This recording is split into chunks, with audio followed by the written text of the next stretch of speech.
Good morning, class. Good morning, sir. This is class 12th. Today, here we discuss a very important topic. We already discussed about what is electromagnetic waves, what are the basic property of electromagnetics. Okay, बहुत सारी चीज़ हम लोग देख चुके हैं. तो today here we discuss properties of electromagnetic waves. This is very important for your exam point of view. So here we discuss one by one the property of electromagnetic waves. Hindi medium वाले को भी साथ में लेके चल रहे हैं. विद्युत चुंबकीय तरंगों के गुण, विद्युत चुंबकीय तरंगों के गुण हमको देखना है. इलेक्ट्रोमैग्नेटिक वेव्स की प्रॉपर्टीज. फर्स्ट प्रॉपर्टी देखते हैं क्या बोलता है. Electromagnetic waves are produced, electromagnetic waves are produced due to oscillating and accelerating charge. Electromagnetic wave में जो हमारा वेव्स का प्रोडक्शन होगा वो किसके माध्यम से होगा. एक तो हमारा दोलनी से और एक हो जाएगा हमारा त्वरित आवेश से. किससे? त्वरित आवेश से. That is what? Accelerating charge. First point is clear. Done. Now come to the second point. these waves do not require any medium to propagate. They can also travel in vacuum. Okay, यह जो विद्युत चुंबकीय तरंगे हैं, है ना, हमारे medium की आवश्यकता होती है क्या? नहीं होती है. ठीक है, प्रीवियस लेक्चर में हम लोग बहुत बार देख चुके हैं कि इलेक्ट्रोमैग्नेटिक वेव्स के लिए मीडियम की आवश्यकता नहीं होती. बट यदि हम इसको वैक्यूम में देखें, कहां पर? वैक्यूम में. निर्वात में देखेंगे तो वहां पर क्या होता है? वो ट्रेवल करता है ना. ये जो है विद्युत चुंबकीय तरंगे जो है निर्वात में क्या करती है? गमन करती है. यहाँ ये जो प्रॉपर्टी बहुत इंपॉर्टेंट है. This wave do not required any medium to propagate. They can also travel in vacuum. Okay, vacuum में ये ट्रेवल करेगा.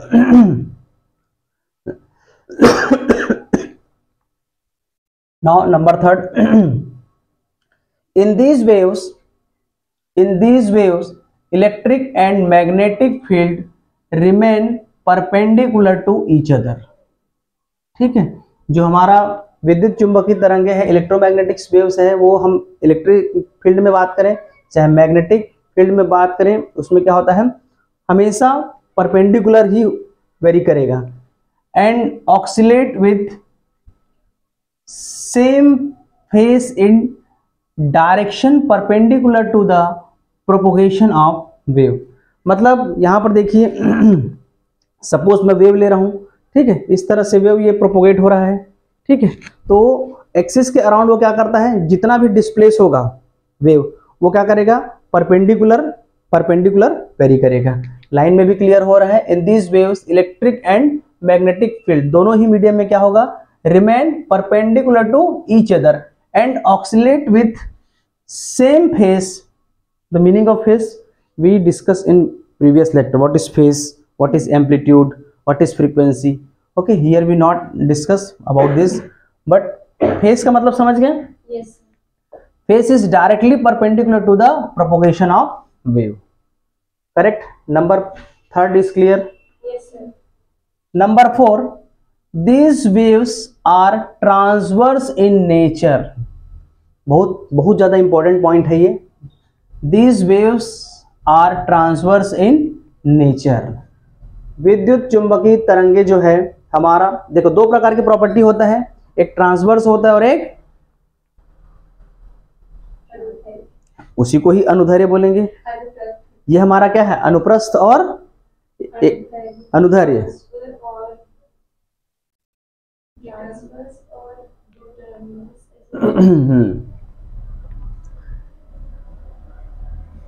तो यहां पर ध्यान रखना, इलेक्ट्रोमैग्नेटिक प्रॉपर्टीज क्या शो करेगा? कौन सी? अनुदैर्ध्य, है ना, ट्रांसवर्स नेचर को फॉलो करेगा.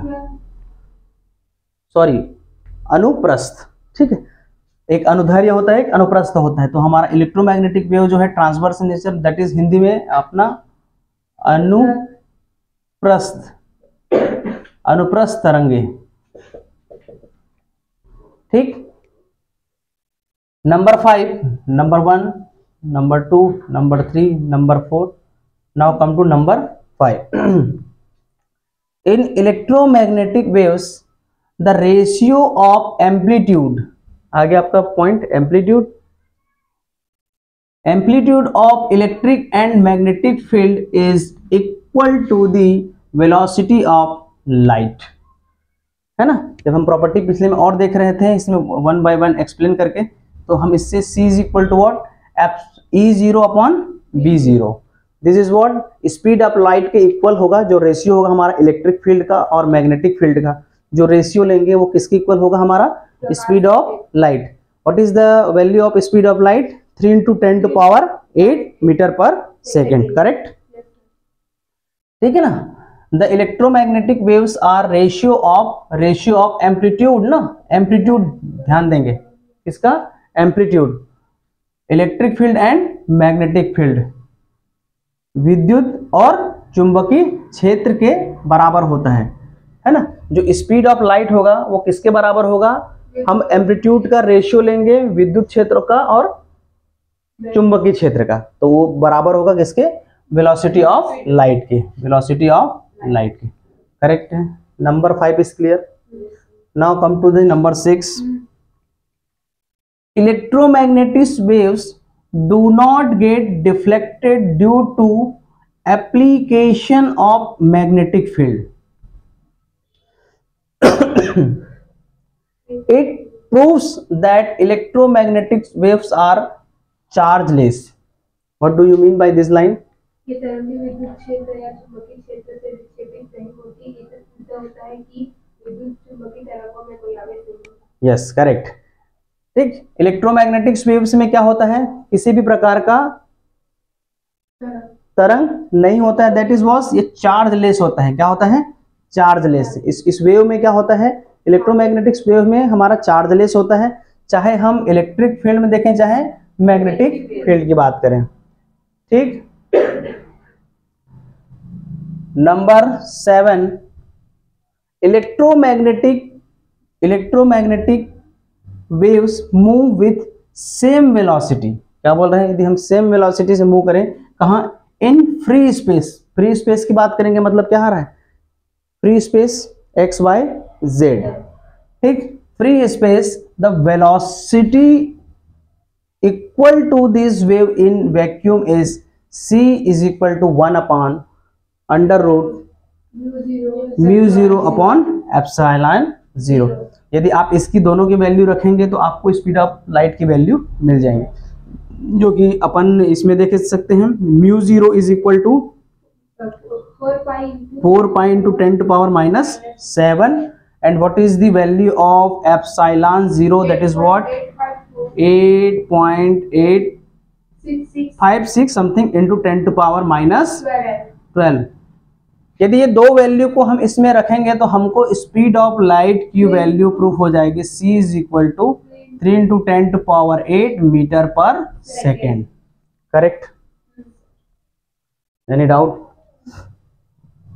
नंबर 8, अच्छा इसी में और देखते हैं, यदि हम, ये तो रहा हमारा नॉन मीडियम की बात कर रहे हैं, सपोज इसमें मीडियम की बात करेंगे, है ना, मेटालिक मीडियम लेंगे, तो in this case what we find the velocity, v is equal to 1 upon under root mu into epsilon, that is, यहाँ पर हम बात करेंगे मीडियम की, मीडियम पे ये इक्वेशन होगा, नॉन मीडियम पे दैट इज, यहाँ पर आपको वैक्यूम की बात करेंगे और यहाँ बस मेटालिक मीडियम की बात करेंगे, ठीक है। इसमें बोल रहे हैं ना, electromagnetic waves move with same velocity, है ना, इसी वेलोसिटी से मूव करेगा in free space, the velocity equal to these waves in vacuum is c is equal to 1 upon, मतलब इसको आप प्रूव करके देख सकते हो, है ना, मेरे पास जगह अभी थोड़ा सा कम है, आप चाहो तो निकाल सकते हो, ये इतना ही आएगा, करेक्ट है, ठीक है, मैं प्रीवियस लेक्चर में आपको बता चुका हूँ, ठीक है। निकाल के आप ये दो वैल्यू रख दीजिएगा, आपका आंसर आ जाएगा, आपको यही वैल्यू मिलेगा 100%,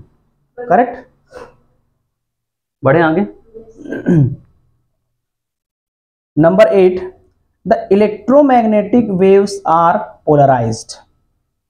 और एक प्रॉपर्टी से क्या होती है इलेक्ट्रोमैग्नेटिक वेव्स की, ये क्या होती है, पोलराइज्ड वेव है, मतलब विद्युत चुंबकीय तरंगे जो है ध्रुवण की प्रॉपर्टी शो करता है, ध्रुवण की प्रॉपर्टी होती है, करेक्ट, ध्रुवित होती है। Number 8, this waves transverse energy, देखिए बहुत मोस्ट इंपॉर्टेंट पॉइंट है ये, दिस वेव ट्रांसवर्स एनर्जी, मतलब ये क्या करती है, ऊर्जा का स्थानांतरण करती है, transverse energy with them and they have equal electric field, average energy density and magnetic field and average energy density. Okay, previously we already discussed and find the value of V average. हम चाहे electric field की बात करेंगे चाहे magnetic field की बात करेंगे। Electric field में हमारा क्या आता है, 1/2 एप्सिलॉन 0 E0 का स्क्वायर इज इक्वल टू, ये हमारा इलेक्ट्रिक फील्ड में हो गया। यदि हम मैग्नेटिक फील्ड की बात करेंगे जैसे ½ mv² होता है, ठीक है, हम मैग्नेटिक फील्ड की बात करेंगे तो 1/2 B0² अपॉन μ0, हाँ ठीक है, एप्सिलॉन 0 हमारा इलेक्ट्रिक फील्ड के लिए होगा, μ0 हमारा मैग्नेटिक फील्ड के लिए होगा। लेकिन ओवरऑल डायरेक्ट क्वेश्चन न्यूमेरिकल्स में आता है जी, ये ध्यान रखिएगा, ठीक है। इसमें क्या होता है, μ0 मल्टीपल में है, ये हमारा इनवर्सली है, मतलब इस 1 के फॉर्म पे है, ठीक है, 1/2 दोनों में है, E² B², इसमें एप्सिलॉन 0, उसमें 1/μ0 है, याद रखिएगा, ठीक है। यह एनर्जी का स्थानांतरण करती है, दे हैव इक्वल इलेक्ट्रिक फील्ड, है ना, average energy density and magnetic field average energy density. Clear, आप यहां से देख सकते हैं, करेक्ट। पढ़े आगे, कोई डाउट?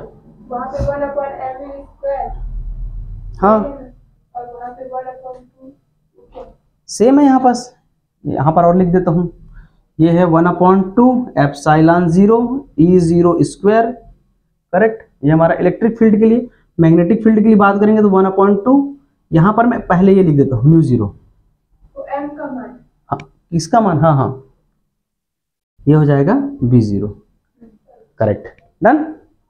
आगे बढ़े, now come to the 10th number point, these waves have linear momentum, these waves have linear momentum, so they exert pressure on the surface on which they are incident linear momentum and radiation pressure are given by, pressure is equal to V/C, okay, and PR is equal to I average upon C, ठीक है। तो आइए intensity का देख लिए थे, speed of light के according.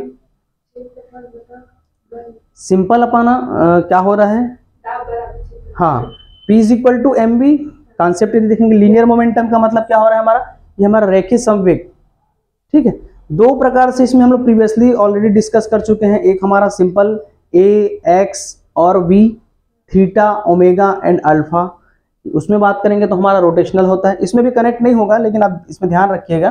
तो P is equal to V/C and PR is equal to I average upon C।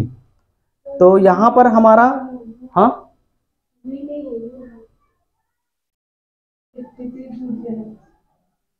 ठीक है, कोई दिक्कत नहीं, VU उसमें कोई इफेक्ट नहीं पड़ता है, initial velocity and final velocity का ही है, ठीक है। चलिए आपके हिसाब से U भी ले लेते हैं, ठीक। Last point number 11, electromagnetic waves exhibit property of diffraction, reflection, refraction, interference. जो हमारा इलेक्ट्रोमैग्नेटिक्स वेव्स की जो प्रॉपर्टी होती है क्या क्या फॉलो करेगा, एक हमारा diffraction, reflection, refraction and interference. विद्युत चुंबकीय तरंगों कौन कौन सी प्रॉपर्टी और शो करेगा, परावर्तन, अपवर्तन, व्यतिकरण, व्यतिकरण है वो ना, व्यतिकरण, इंटरफेरेंस, हाँ विवर्तन, ठीक है, ये सब जानते हो, विवर्तन, व्यतिकरण, अरे जानते हो ना व्यतिकरण, दो वेव्स को लिया जाता है same frequency and same amplitude को और उसको सुपरपोज कराते हैं, एक दूसरे के ऊपर अध्यारोपण कराते हैं, तो हमको कहीं पर मैक्सिमम इंटेंसिटी फाइंड आउट होगा और कहीं पर मिनिमम इंटेंसिटी फाइंड आउट होगा। तो यहाँ पर हो क्या रहा है कि जहाँ पर मैक्सिमम इंटेंसिटी मिल रहा है हम उसको ब्राइट पार्ट बोल रहे हैं, ऑलरेडी मैं बता चुका हूँ इसको, और जहाँ पर मिनिमम इंटेंसिटी मिल रहा है उसको हम लोग डार्क पार्ट बोल रहे हैं, मतलब है ना अंधेला वाला पार्ट, और उसको चमकदार सतह। तो उसको भी हम 2 टाइप्स में डिस्क्राइब किए थे, एक हमारा कंस्ट्रक्टिव इंटरफेरेंस और एक होता है हमारा डिस्ट्रक्टिव इंटरफेरेंस, है ना, संपोषी व्यतिकरण और विनाशी व्यतिकरण। करेक्ट। एक बार और सरसरी निगाहों से थोड़ा से इस क्विक रिवीजन मार लेते हैं क्या क्या होता है, ताकि आप सभी को याद हो जाए। एक साथ आप लोग भी बोलेंगे। Electromagnetic waves are produced due to the oscillatory and accelerating charge. जो हमारा विद्युत चुंबकीय तरंगे है वो क्या क्या प्रॉपर्टी फॉलो करेगा, किससे प्रोड्यूस होगा, कहां से हो जाएगा, एक हमारा दोलनी और दूसरा होता है त्वरित आवेश से, दोलनी और त्वरित आवेश से। इंग्लिश मीडियम आपका ध्यान रखेंगे, oscillating and accelerating charge. Correct, any doubt? Number second, these waves do not require any medium to propagate, they can also travel in vacuum also। ठीक है, तो इलेक्ट्रोमैग्नेटिक वेव्स के लिए मीडियम की आवश्यकता नहीं होती, इसके लिए मीडियम की आवश्यकता नहीं होती ये, लेकिन हम ध्यान रखेंगे निर्वात में भी, वैक्यूम में भी वो क्या हो सकती है, गमन कर सकती है। Number third, in these waves electric and magnetic field remains perpendicular to each other, एक दूसरे का क्या होगा, perpendicular, oscillate with same phase in deflection perpendicular to the propagation of wave, है ना, जितना वो डिस्प्लेस करेगा वो परपेंडिकुलर वेरी करेगा। Number 4, this waves are transverse in nature, यह जो तरंगे हैं वह अनुप्रस्थ तरंगे की तरह, है ना, उसकी प्रॉपर्टी होती है, अनुप्रस्थ तरंगों की होती है। Correct, these waves are transverse in nature। Number 5, in electromagnetic waves are ratio of the amplitude of electric field, आप देख सकते हैं रेशियो में ही, amplitude of electric field upon amplitude of magnetic field is equal to the what, speed of light। correct। Number 6, electromagnetic waves do not get deflected due to application of magnetic field। It proves that electromagnetic waves are chargeless। Okay, electromagnetics क्या करता है, deflect, जो हमारा magnetic field की property के according उसको prove भी कर सकते हैं, जैसे हमारा इलेक्ट्रोमैग्नेटिक वेव्स है वो क्या होता है, chargeless. Correct. Number 7, electromagnetic waves move with same velocity, बहुत इजी और एकदम इजी कहना चाहिए लाइन है हमारा जो कि इक्वेशन रहेगा आपको, तो उसको प्रूव करके स्पीड ऑफ लाइट के इक्वल में आप प्रूव कर सकते हैं। Electromagnetic wave move with same velocity, same velocity, हम स्पीड ऑफ लाइट की वैल्यू जानते हैं 3 × 10⁸ metre per second in a free space, the velocity equal to these waves in vacuum. Vacuum में क्या हो जाएगा हमारा, c = 1/√ε0 μ0। And what is the value of μ0, what is the value of ε0, you know. Okay, μ0 4 pi into 10⁻⁻7 and what is the epsilon, 8.86 into 10⁻⁻12। put this value in this equation and equal to the what, speed of light 3 × 10⁸ metre second. ठीक, यदि हम metallic medium में लेंगे तो क्या हो जाएगा, v। आपको मैं 2-3 तरीके से पढ़ाया हूँ, μ0, म्यू, ε0, er, μr। ठीक है, तो हम जो ले रहे हैं मीडियम के लिए ले रहे हैं, तो v = what, 1/√μ epsilon not 0। Electromagnetic waves are polarised, विद्युत चुंबकीय तरंग जो होता है ध्रुवण की प्रॉपर्टी शो कर दे, ध्रुवित होता है। Number 9, this waves transverse energy, है ना, यह एनर्जी का स्थानांतरण करती है, यह एनर्जी का स्थानांतरण करती है। With them they have equal electric average energy density and magnetic field average energy density, that is what we already find, v average is equal to 1/2 ε0 E0 square is equal to, यदि ये हमारा electric field के लिए हो गया, magnetic field के लिए करेंगे तो क्या हो जाएगा 1/2 1/μ0 v0 square. Correct. Number 10, these waves have linear momentum, so they exert pressure on the surface on which they are incident. Linear momentum and radiation pressure are given by P is equal to V या U upon C. P R is equal to E average is equal to intensity and C is what? Speed of light. Now last point, electromagnetic wave exhibit property of diffraction, reflection, refraction and interference. Interference मतलब हमारा व्यतिकरण, परावर्तन, अपवर्तन और व्यतिकरण हो गया, विवर्तन। डिफ्रैक्शन को हम लोग हिंदी में क्या बोलते हैं? नो, विवर्तन। ठीक है, डिफ्रैक्शन को विवर्तन, रिफ्लेक्शन को परावर्तन, रिफ्रैक्शन को अपवर्तन और इंटरफेरेंस को व्यतिकरण। ठीक, तो यहां पर आपका प्रॉपर्टीज ऑफ इलेक्ट्रोमैग्नेटिक्स का जो हमारा क्लास होता है यहाँ पर क्लोज होता है। ये आपके एग्जाम पॉइंट ऑफ व्यू से बहुत ज़्यादा इंपॉर्टेंट है, आपको हायर क्लास में भी ये आपको बेनिफिट होगा। तो एक एक लाइन को आप 1 बाय 1 देखिएगा। कल हम लोग इसके जो वेव्स है 7 जो हम देखेंगे, रेडियो वेव है ना, रेडियो वेव है, माइक्रोवेव है, रेडियो हो गया, माइक्रोवेव हो गया, इंफ्रारेड, विजिबल के बाद हमारा क्या हो जाता है? अल्ट्रावायलेट, अल्ट्रावायलेट के बाद एक्सरे, एक्सरे के बाद गामा। इस सीक्वेंस को हम लोग देखेंगे। ध्यान दीजिए इधर क्या सीक्वेंस रहेगा उसका। फर्स्ट जो हमारा रहेगा वो रहेगा रेडियो वेव, है ना, रेडियो तरंगे। दूसरा रहेगा हमारा माइक्रोवेव, सूक्ष्म तरंगे। और थर्ड जो होगा हमारा इंफ्रारेड, है ना, इंफ्रारेड अवरक्त तरंगे। और बीच में रहेगा हमारा विजिबल यानी दृश्य प्रकाश। ठीक, इसको देखो ऐसे याद करो, सीक्वेंस पूछता है 7 है, बीच में रख दिए क्या आप? विजिबल वेव, दृश्य तरंगे, दृश्य तरंगे। स्टार्टिंग कहां से होगा? रेडियो से। स्टार्टिंग कहां से होगा? रेडियो से। और लास्ट कहां होगा हमारा? गामा से। लास्ट कहां होगा? गामा। ठीक है, पहले नंबर के पॉइंट में हम लोग क्या देख रहे हैं? Radio wave. बीच वाले पॉइंट में क्या देख रहे हैं हम लोग? विजिबल, जिसमें हम लोग देख सकते हैं वो वाला रीजन है। ठीक है, और जिसको हम लोग देख नहीं सकते वो अगल बगल रखो, बट उसका भी उपाय है देखने का, हम 1 बाय 1 बताएंगे उसमें कैसे होता है। तो लास्ट वाला रहेगा गामा। 3 मिल गया, है ना। आपको कितना चाहिए? आपको 4। तो दोनों को बीच में डालो, है ना। तो रेडियो वेव्स के बाद क्या आ जाएगा हमारा? सूक्ष्म तरंगे मतलब माइक्रोवेव। माइक्रोवेव के बाद आ जाता है इंफ्रारेड, है ना, इंफ्रारेड मतलब अवरक्त। उसके बाद आ जाता है हमारा विजिबल।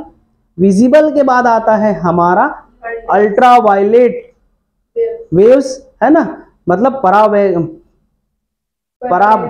पराबैंगनी तरंगे। पराबैंगनी तरंगे के बाद हमारा होगा एक्सरे। एक्सरे के बाद होगा हमारा गामा। तो इस पर हम लोग कल बनाएंगे वीडियो। ठीक है, थैंक यू क्लास।